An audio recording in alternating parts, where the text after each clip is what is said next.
অন্য এটা ভিডিঅ'লৈ আপোনালোক সকলোকে স্বাগতম জনাইছোঁ। আপোনালোকে নিজৰ জীৱনত এবাৰ নহয় এবাৰ হয়তো ডালিম খাই পাইছে।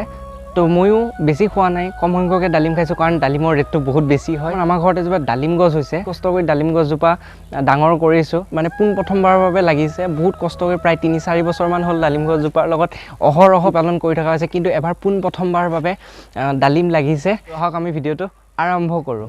তো এইজোপা হৈছে ডালিম গছ, প্ৰথমবাৰৰ বাবে লাগিছে। তো ইয়াৰ প্ৰথম দেখোঁতে ই মধুৰিআমৰ নিচিনা লাগে, আপোনালোকে দেখিবলৈ পাইছে।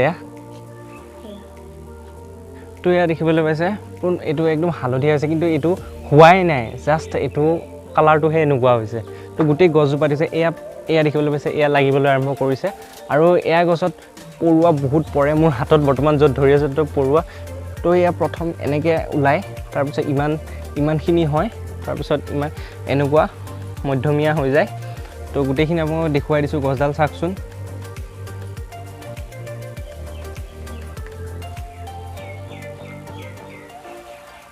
এয়া আপোনালোকে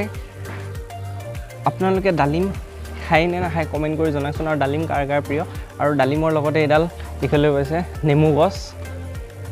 তো সেয়া দেখিবলৈ পাইছে, আপোনালোকে নিশ্চয় আহিলে আমাৰ ঘৰত খাব পাৰিব ডালিম। তো আকৌ এবাৰ দেখুৱাই দিছোঁ। এয়া পোনপ্ৰথমে এয়া মানে মধুৰিআমৰ নিচিনা দেখি, কিন্তু এয়া পকা নাই। এয়া দেখিবলৈ পাইছে, বেছি লগা নাই, আৰু ইফালেও লাগিছে অলপ, এয়া দেখিবলৈ পাইছে।